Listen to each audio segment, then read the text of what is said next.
व्यक्त होऊ द्या. आजच्या परिपाठांतर्गत मला बोलल्या विषय घेऊन येत आहे कल्याणी आडे. नमस्कार मित्रांनो, आजच्या परिपाठांतर्गत मला बोलद्या अंतर्गत मी विषय घेतला आहे वातावरणातील बदल व धूर.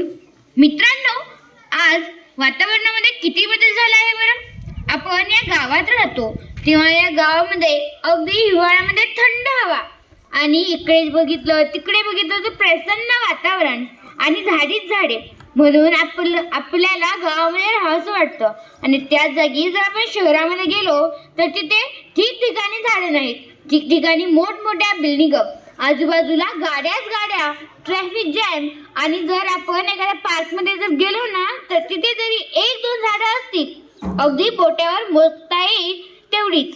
म्हणून मित्रांनो, आपण या गावामध्ये राहत असताना आपल्याला शुद्ध हवा मिळते आणि आपल्याला ऑक्सिजन मिळतो.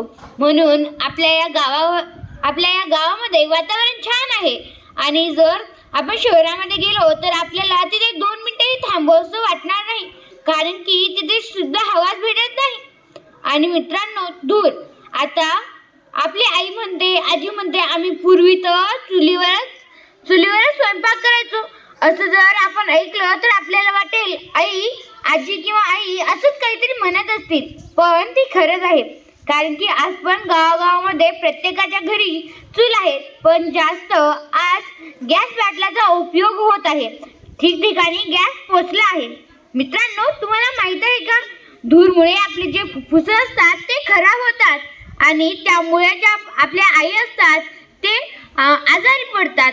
म्हणून आता जे गॅस बाटल्या पोचले आहेत त्याचाही छान उपयोग होत आहे आणि त्यामुळे आपले आजी जे आजारी पडतात तेही कमी झालेलं आहे.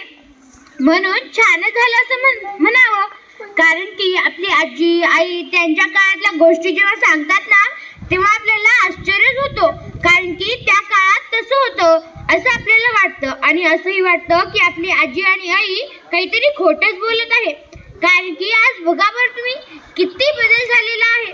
आपण कुठेही जर गेलो तर बदलच दिसत आहे आणि त्या ठिकाणचं पहिलंच जर काही जर ऐकलं तर वाटेल हे काहीतरी खोटं सांगत आहे असं आपल्याला वाटेल.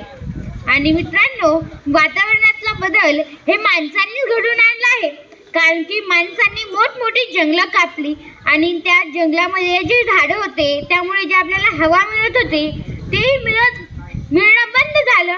त्यामुळे वातावरणाचा बदल हे माणसांनी घडवून आणला आहे हे आपण सांगू शकतो. जर आपण झाडं तोडण्याचं कमी केलं तर पहिल्यासारखं पुन्हा एकदा हे सर्व छान होईल असं तर मला वाटतं.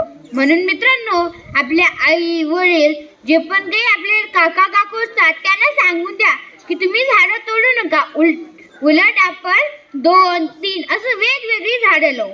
धन्यवाद.